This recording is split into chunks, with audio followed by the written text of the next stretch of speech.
दोस्तों, इस वीडियो में आप देखेंगे रूस की एक फैंटेसी एडवेंचर मूवी की कहानी जो एक गरीब नाविक और राजकुमारी की अनोखी प्रेम कहानी पर आधारित है, जिसमें एक जादूगर भी अपने एक खास मकसद के लिए उस राजकुमारी से शादी करना चाहता है और इसलिए वो एक षड्यंत्र रचता है। पर उसके षड्यंत्र का मुकाबला करने के लिए नाविक अपने जादुई दोस्तों के साथ कुछ रोमांचक कारनामे करता है। तो इस मजेदार फैंटेसी फिल्म में आगे क्या होता है, ये जानने के लिए इस वीडियो को पूरा आखिरी तक जरूर देखें। अब कहानी शुरू करते हैं। फिल्म की शुरुआत में समुंदर के बीचों बीच एक जहाज दिखाया जाता है जिस पर कुछ पेंटर और कुछ नाविक सवार होते हैं। इन्हीं सब के बीच इवान नाम का एक गरीब नाविक भी होता है जो जहाज का कप्तान बनने का सपना देख रहा होता है, लेकिन तभी उसके साथी उस पर बाल्टी का पानी फेंककर उसे जगा देते हैं और उससे कहते हैं कि जहाज रूस के राजा बोरिस के राज्य में पहुंचने वाला है। अगले सीन में रूस के राजा बोरिस का महल दिखाया जाता है जहां रूस के राजा बोरिस एक अमीर सामंत पोलकान से कहते हैं कि अब जल्दी ही तुम मेरे रिश्तेदार बनने वाले हो। पोलकान कहता है, महाराज ये तो तब होगा ना जब आपकी बेटी मेरे बेटे से शादी करने के लिए तैयार हो जाए। राजा कहता है, मेरी बेटी थोड़ी आजाद ख्यालों की है पर उम्मीद है कि वो जल्दी ही मान जाएगी। इसके बाद राजा अपनी बेटी अनाया के पास जाते हैं। अनाया उनसे कहती है, पिताजी मैं आपको पहले ही बता चुकी हूँ, मैं ये शादी नहीं करना चाहती। मैं एक जगह कैद होकर नहीं रहना चाहती। मैं दुनिया घूमना चाहती हूँ और नई नई चीजें करना चाहती हूँ। तो राजा उससे कहते हैं, पोलकान अपने पैसे से हमारे लिए कितना कुछ कर रहे हैं। वो हमारे महल की मरम्मत और रंगाई भी करवा रहे हैं। अपनी तारीफ सुनकर पोलकान बहुत खुश हो जाता है, पर अनाया फिर भी शादी के लिए राजी नहीं होती। अब राजा फिर से अपनी बेटी से उस लड़के की तारीफ करते हुए कहते हैं कि वो लड़का विदेश में पढ़ा हुआ है और उसके पास काफी पैसे हैं। तुम्हारी जिंदगी बहुत मजे से कटेगी। इस पर अनाया कुछ नहीं कहती और वहाँ से चली जाती है। उसका ऐसा बर्ताव देखकर राजा बोरिस पोलकान से कहते हैं कि आप चिंता ना करें, जल्दी ही मैं अपनी बेटी को मना लूंगा। अगले सीन में इवान को दिखाया जाता है जो कि बाकी नाविकों और पेंटर्स के साथ राजा बोरिस के महल के सामने पहुंच चुका होता है। वहां उसकी नजर राजकुमारी अनाया पर पड़ती है जो कि बालकनी पर एक बकरी के साथ मस्ती कर रही होती हैं। राजकुमारी की अदाएं देखकर इवान का मन मचलने लगता है और राजकुमारी से मिलने के लिए वो खुद के सर पर पेंट लगाकर पेंटर्स के साथ महल के अंदर चला जाता है। अंदर महल की पेंटिंग और मरम्मत का काम चल रहा होता है। राजकुमारी भी वहां अपनी सहेली के साथ मौजूद होती हैं। इवान पेंटिंग के बहाने राजकुमारी को बार बार देख रहा होता है तो राजकुमारी उससे पूछती है कि तुम यहाँ पेंटिंग के लिए आए हो या मुझे देखने। इवान कहता है, सच कहूँ तो मैं कोई पेंटर नहीं बल्कि एक नाविक हूँ। मैंने तुम्हें बकरी के साथ मस्ती करते देखा तो तुम्हारी खूबसूरती की तारीफ करने यहाँ आ गया। फिर वो नाचते हुए राजकुमारी के लिए गाना गाता है। राजकुमारी को लगता है ये तो बिल्कुल मेरी तरह है, मस्ती में रहने वाला। इवान अनाया से बताता है कि मैं दुनिया घूमना चाहता हूँ, मुझे खुले आसमान के नीचे सोना और नई नई जगहों पर जाना बहुत पसंद है। ये सुनकर अनाया बहुत खुश हो जाती है क्योंकि उसकी सोच और इवान की सोच एक जैसी होती है। वो इवान से कहती है, मैं भी दुनिया घूमना चाहती हूँ। तो इवान कहता है, हमारा जहाज आज शाम को निकलने वाला है, अगर तुम चाहो तो मेरे साथ भाग सकती हो। इस पर अनाया कहती है, ये इतना आसान नहीं है। तो इवान कहता है, फिर भी मैं तुम्हारा इंतजार करूंगा। फिर वो महल से बाहर चला जाता है। तभी राजा वहाँ आते हैं और अनाया से कहते हैं कि आज हर हाल में तुम्हें अपने होने वाले दूल्हे से मिलना ही होगा। अगले सीन में सामंत के बेटे डेविड को दिखाया जाता है जो कि अपने लोगों के साथ बोरिस के महल में दाखिल होता है। महल के कर्मचारी उसका जोरदार स्वागत करते हैं। खिड़की से राजकुमारी अनाया भी उसे देख रही होती है। उसकी दासी उनसे कहती है,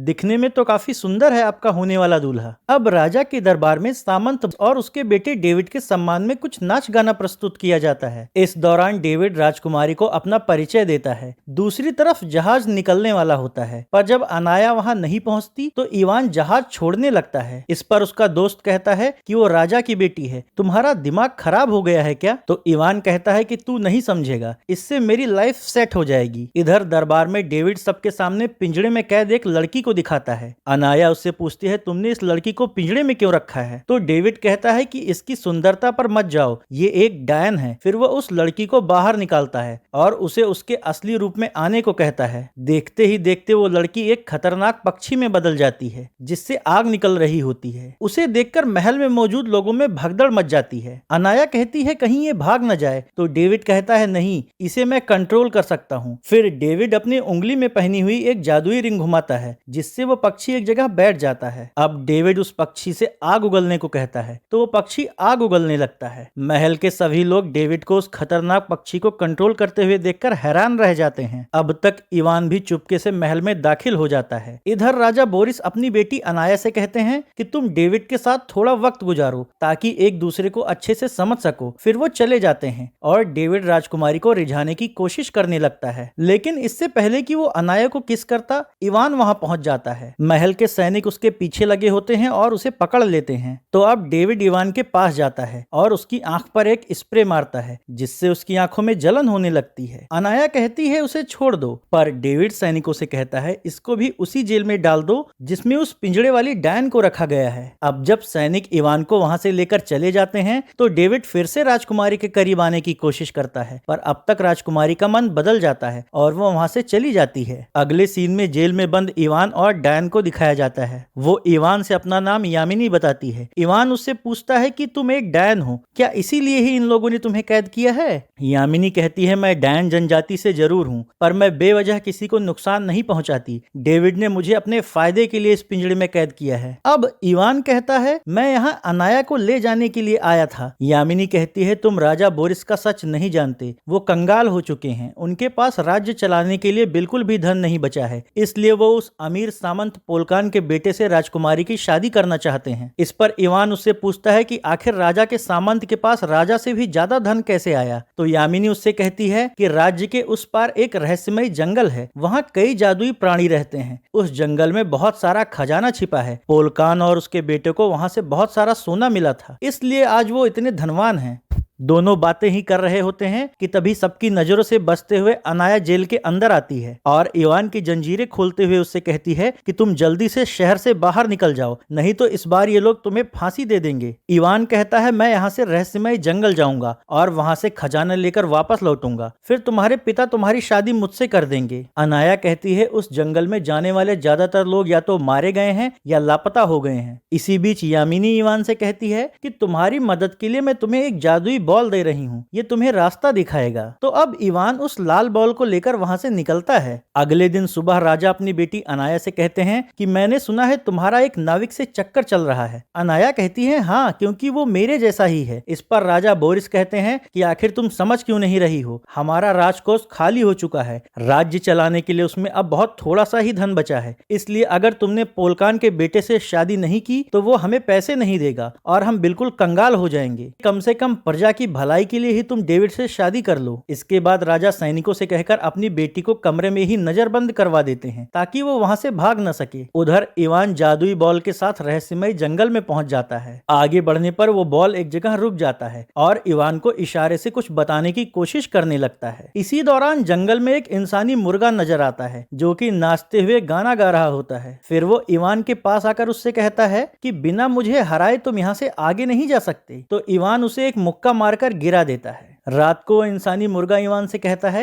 मेरे पंख टूट गए थे, इसलिए मैं उड़ नहीं सकता, तुम जहां भी जा रहे हो मैं चाहता हूं तुम मुझे भी अपने साथ ले चलो। तो इवान उससे कहता है अभी तो मैं खजाना ढूंढने जा रहा हूं, लौटते वक्त तुम मेरे साथ चल सकते हो। इस पर इंसानी मुर्गा कहता है कि ठीक है, अगर मेरी जरूरत पड़े तो जरूर बताना, जंगल के सभी कौवे मेरे दोस्त हैं। इसके बाद जादुई बॉल के साथ इवान जंगल में फिर से आगे बढ़ता है। अगले सीन में राजा बोरिस का महल दिखाया जाता है, जहाँ ऊपर के कमरे में नजरबंद राजकुमारी वहां से निकलने का कोई तरीका सोच रही होती है। रात में पोलकान अपने बेटे डेविड से कहता है कि ये मत भूलो कि जल्दी ही तुम्हें बोरिस को हटाकर यहाँ का राजा बनना है। यहाँ के सभी सिपाहियों को मैंने सोना देकर खरीद लिया है और मौका आने पर वो हमारा साथ देंगे, इसलिए तुम जल्दी से राजकुमारी को शादी के लिए तैयार करो। डेविड कहता है कि धीरे धीरे वो मेरे जाल में फंस रही है और फिर मैं उसे अंदर से तोड़ दूंगा, इसके बाद हमारे रास्ते में कोई नहीं आएगा। इस पर उसका बाप पोलकान उससे कहता है पर तुम्हें उस नाविक इवान से सावधान रहना होगा, सुना है राजकुमारी उसे प्यार करती है, इसलिए उसे ढूंढकर खत्म कर दो। अगले सीन में रहस्यमय जंगल में जादुई बॉल एक झील के ऊपर रुक जाती है और इवान को इशारे से कुछ बताने की कोशिश करती है, पर इवान का ध्यान वहां से थोड़ी दूरी पर बनी एक बहुमंजिला झोपड़ी पर होती है। उस जादुई झोपड़ी में जादूगर समुदाय की डायनों का परिवार रहता था। उनमें से एक डायन इवान से कहती है कि तुम यहाँ क्या तलाश करने आए हो? इवान कहता है कि खजाना। तभी झोपड़ी से एक और डायन बाहर आती है। वो लोग इवान को झोपड़ी के अंदर चलने को कहते हैं। इवान को नहीं पता होता कि ये इंसानों को खाने वाली डायने हैं, इसलिए वो झोपड़ी के अंदर चला जाता है, पर वहां वो लोग उसे घेर कर तंदूर में डालने की कोशिश करती हैं। खुद को बचाने के लिए इवान वहां रखा हुआ एक विस्फोटक तेल का जार तंदूर में डाल देता है, जिससे झोपड़ी में विस्फोट हो जाता है और जादुई झोपड़ी लड़खड़ाकर जमीन पर गिर जाती है। उधर महल में अनाया जेल में कैद यामिनी के पास जाती है और उससे पूछती है कि डेविड कैसा इंसान है। वो बातें तो बहुत अच्छी करता है। यामिनी कहती है कि मैं मजबूर हूँ, मैं आपको उसके बारे में नहीं बता सकती क्योंकि वो एक जादुई अंगूठी से मुझे कंट्रोल करता है, पर मैं इतना जरूर कहूंगी कि इवान एक अच्छा इंसान है और वो तुमसे प्यार भी करता है, इसलिए अब फैसला तुम्हारे हाथों में है। इधर जंगल में डायने इवान के ऊपर मसाला लगाकर उसे भुनने के लिए भट्टी में डाल देती हैं और उससे कहती हैं कि आज हम लोग तुम्हारा पकौड़ा बनाएंगे। इसी बीच इवान को ढूंढते हुए जादुई बॉल झोपड़ी के अंदर आ जाता है। डायने उस बॉल को पहचानती हैं, इसलिए वो इवान से पूछती हैं कि आखिर ये बॉल तुम्हें कैसे मिला। इवान कहता है कि ये मुझे यामिनी ने दिया। ये सुनते ही वो डायने इवान को भट्टी से बाहर निकाल देती हैं। दूसरी तरफ यामिनी अपनी जादुई शक्ति से अनाया को जंगल में मौजूद इवान को दिखाती है। अनाया कहती है कि ये किन अजीब लोगों के बीच में फंसा हुआ है इवान। तो यामिनी उसे बताती है कि ये मेरे परिवार के लोग हैं, ये लोग इंसानों को खाते हैं, पर मेरी बॉल साथ देकर शायद ये लोग इवान को जिंदा छोड़ दें। जबकि जंगल में वो डायने यामिनी का दोस्त होने की वजह से इवान का अच्छे से ख्याल रख रही होती हैं। वो लोग उसे यामिनी की कुछ फोटोज भी दिखाती हैं। उनमें से एक फोटो में डेविड भी होता है। तो इवान पूछता है कि इसमें डेविड की फोटो क्यों है। यामिनी की माँ उसे बताती है कि ये यामिनी का पति है। ये सुनकर इवान चौंक जाता है और उनसे कहता है कि पर डेविड ने तो यामिनी को कैद कर रखा है और उसको जबरदस्ती कंट्रोल करता है। अपनी बेटी का ऐसा हाल जानकर उसकी माँ गुस्से से भर उठती है और अपने डायन परिवार के बाकी लोगों से कहती है कि इसका मतलब डेविड ने मेरी बेटी की शक्ति का इस्तेमाल करने के लिए उसके साथ शादी का झूठा नाटक किया। तो यामिनी की दादी कहती है अपनी पोती को बचाने के लिए मुझे तुरंत यहाँ से निकलना होगा। फिर वो एक जादुई ओखली में बैठकर उड़ जाती हैं, जबकि बाकी डायने डेविड से जंग लड़ने की तैयारी करने लगती हैं। इवान उन लोगों से कहता है कि मैं खजाना खोजने के बाद तुम लोगों से वापस मिलूंगा। अब वो जादुई बॉल इवान को झील के पास ले जाती है जहाँ खजाना छिपे होने की संभावना होती है। इवान बॉल के पीछे पीछे झील के बीचों बीच जाता है, पर तभी वो अचानक पानी में गिर जाता है। अब वो बॉल को तो बाहर कर देता है, पर खुद झील के गहराई में डूबने लगता है। उसे बचाने के लिए बॉल अपने ऊपर लपेटे कपड़ों को खोल देता है और उससे दो शाखाओं को पकड़ लेता है। फिर वो अपने शरीर का तीसरा कपड़ा झील के अंदर डाल देता है। इवान उसे पकड़ लेता है, लेकिन तभी अंदर इवान को एक मोटा जलपरा दिखता है। वो इवान से कहता है कि ज्यादा हाथ पांव चलाओगे तो और नीचे जाओगे। तो अब धीरे धीरे करके जादुई बॉल इवान को अपने कपड़े के सहारे ऊपर खींच लेता है, लेकिन तभी वो जलपरा भी ऊपर आ जाता है। इवान उससे कहता है कि साले मोटे तू मेरे पीछे क्यों पड़ा है। तो जलपरा कहता है कि कई सालों पहले यहाँ एक बड़ी नदी हुआ करती थी जिसमें कई जलपरियां और जीव हुआ करते थे, पर इंसानों के प्रदूषण और दखल की वजह से यह नदी सिकुड़कर झील बन गई है, इसलिए मैं यहाँ से दूर किसी समुंदर में जाना चाहता हूँ। अगले सीन में डेविड और उसके बाप को दिखाया जाता है जो कि राजा का महल छोड़कर जा रहे होते हैं। ये देखकर राजा अपनी बेटी से कहता है कि तुमने शादी से मना कर दिया, इसलिए वो लोग जा रहे हैं। अब हमें धन भी नहीं मिलेगा और हम कंगाल हो जाएंगे, इसलिए कम से कम जनता की भलाई के लिए शादी कर लो। अनाया डेविड से शादी तो नहीं करना चाहती थी, पर इन सब बातों से मजबूर होकर आखिरकार वो शादी के लिए हाँ कर देती है। राजकुमारी के राजी होते ही डेविड फिर से महल में रुक जाता है और जनता के सामने 3 दिन बाद राजकुमारी के साथ अपनी शादी का ऐलान कर देता है। दूसरी तरफ जंगल में जलपरा इवान से बताता है कि पहले जब ये एक बड़ी नदी हुआ करती थी तब कई व्यापारी इससे होकर यात्रा किया करते थे। कई बार उनमें से कुछ जहाजें डूब जाया करती थीं, जिनसे नदी के अंदर ढेर सारा सोना और खजाना इकट्ठा होता गया। इवान पूछता है कि अभी कहाँ है वो खजाना। तो जलपरा कहता है कि अगर तुम मुझे समुद्र में छोड़ दो तो मैं तुम्हें उसके बारे में बता सकता हूँ। इवान कहता है तुम इतने भारी भरकम हो, मैं तुम्हें उठाकर इतनी दूर कैसे ले जाऊंगा। ये सुनकर जलपरा झील के अंदर से एक बॉक्स निकालता है और उससे कहता है कि ये एक ऐसा जादुई बॉक्स है जिससे तुम जो भी बनाना चाहोगे ये उसका औजार और पुर्जे तुम्हें दे देगा। तो इवान कहता है कि मैं एक उड़ने वाला जहाज बनाना चाहता हूँ, उससे तुम्हें यहाँ से समुद्र तक ले जाने में आसानी होगी और मेरी भी जहाज का कप्तान बनने की इच्छा पूरी हो जाएगी। जलपरा कहता है इसके लिए तुम्हें इस बॉक्स पर उड़ने वाले जहाज का चित्र बनाना होगा। फिर जैसे ही इवान उस बॉक्स पर जहाज का चित्र बनाता है, उस बॉक्स से उसके लिए औजार और पुर्जे बाहर आने लगते हैं। पर इवान के पास ज्यादा लोग नहीं होते, इसलिए वो जहाज बनाने के लिए डायनों के साथ साथ इंसानी मुर्गे और उसके जंगली दोस्तों की मदद लेता है। फिर ये सभी लोग मिलकर उड़ने वाली जहाज बनाना शुरू कर देते हैं, जिसमें हर कोई अलग अलग काम पर लगा होता है। आखिरकार इन सभी की मेहनत रंग लाती है और उड़ने वाला एक भव्य जहाज बनकर तैयार हो जाता है। पर बोरिस के राज्य में डेविड यामिनी को मजबूर करके उसकी जादुई शक्तियों के जरिए ये सब देख रहा होता है। है। यामिनी डेविड से कहती है कि अब तुम मुझे आजाद कर दो। इस पर डेविड उससे कहता है कि अगर तुम्हें आजाद कर दिया तो मेरा प्लान कैसे पूरा होगा। तो यामिनी कहती है कि आखिर कब तक उस अंगूठी के जरिए तुम मुझे टॉर्चर और कंट्रोल करोगे? अगर मैं यहीं मर गई तब तुम मेरा इस्तेमाल कैसे करोगे और तब तुम्हारी योजना पर पानी फिर जाएगा। ये सुनकर डेविड कहता है कि मुझे वो जहाज चाहिए और तुम्हें मेरा एक और काम भी करना पड़ेगा, उसके बाद मैं तुम्हें आजाद करने के बारे में सोचूंगा। इधर महल के अंदर राजकुमारी अपनी दासी से कहती है कि पिताजी ने मुझे इस शादी के लिए मजबूर किया है, इसलिए मुझे इस शादी में बिल्कुल भी रुचि नहीं है। अगले सीन में उड़ने वाले जहाज पर इवान और उसके साथियों को दिखाया जाता है। वो लोग उस जहाज के जरिए झील के अंदर की चीजें रस्सी से बांधकर ऊपर खींच लेते हैं। फिर इंसानी मुर्गा और इवान उन चीजों को खोलकर देखते हैं, पर उसके अंदर ना तो कोई खजाना होता है ना ही सोना।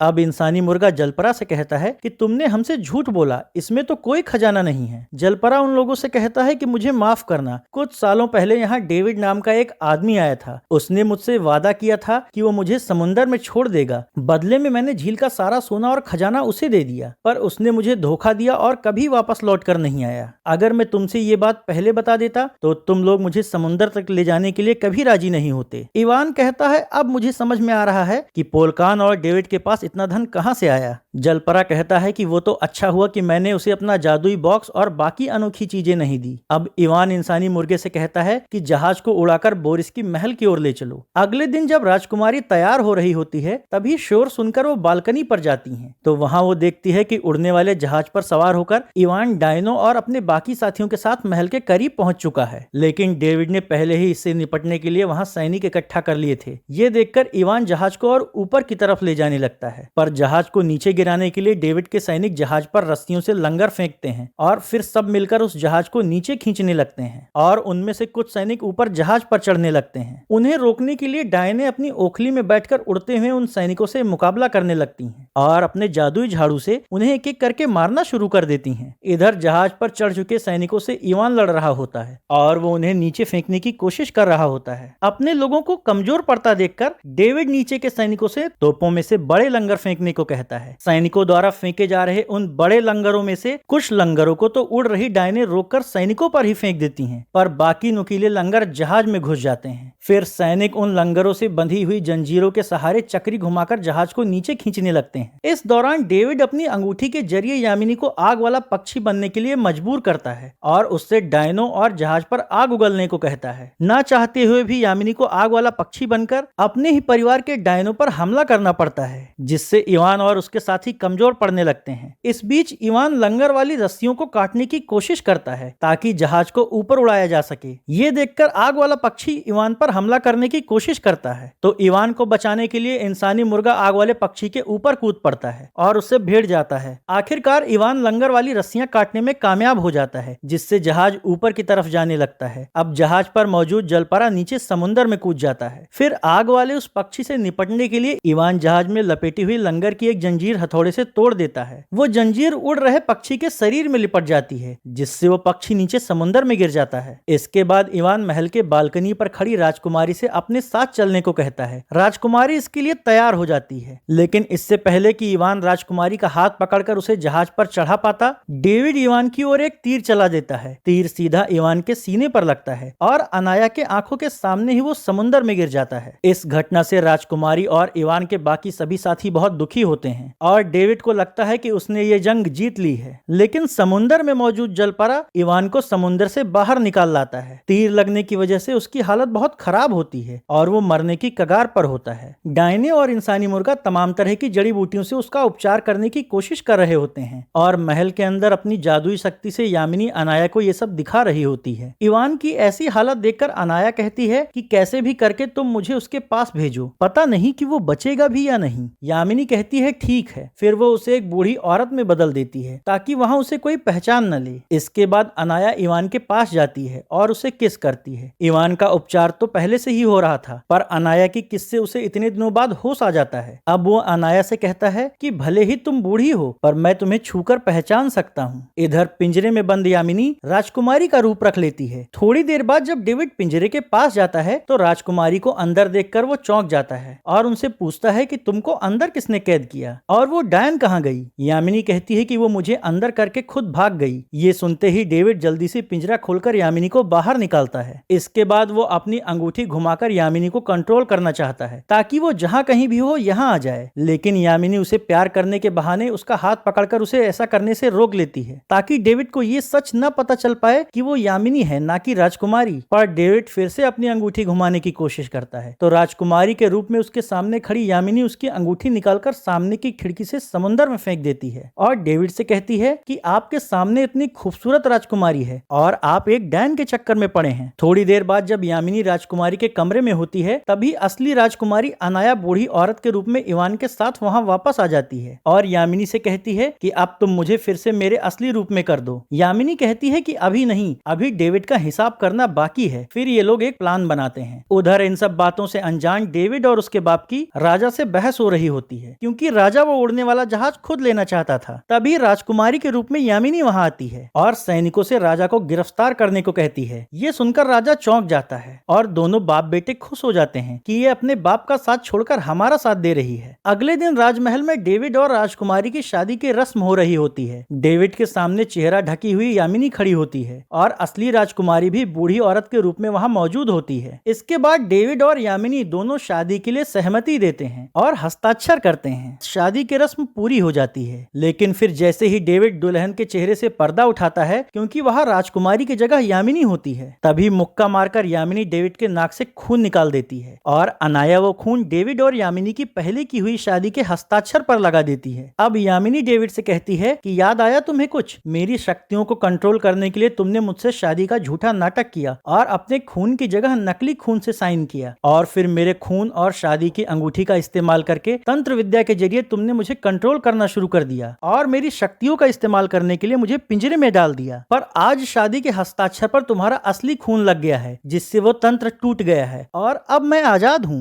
इसके बाद यामिनी अनाया को फिर से उसके असली रूप में ला देती है। इसी बीच इवान भी राजा को जेल से आजाद करके उन्हें बाहर ले आता है। सजा से बचने के लिए डेविड वहां से भागने की कोशिश करता है पर यामिनी अपने पक्षी वाले रूप में आकर उसे अपने पंजे में दबोच लेती है और उड़ते हुए उसे चारों ओर घसीटने लगती है जिससे डेविड बुरी तरह जख्मी हो जाता है। इस दौरान वो जलपरा भी इंसानी मुर्गे के साथ वहां आ जाता है और डेविड के बाप से कहता है कि साले तुमने मेरा जितना भी खजाना लूटा है सब मुझे वापस कर दो। इसके बाद पोलकान को जेल में डाल दिया जाता है और राजकुमारी और इवान की शादी हो जाती है। फिर अपने पिता का आशीर्वाद लेकर अनाया इवान के साथ उड़ने वाले जहाज पर सवार होकर दुनिया घूमने निकल पड़ती है। इस तरह ये फैंटेसी फिल्म यहीं खत्म हो जाती है। अगर आपको भी कहानी पसंद आए तो वीडियो को लाइक और शेयर करें और चैनल को सब्सक्राइब करना न भूलें।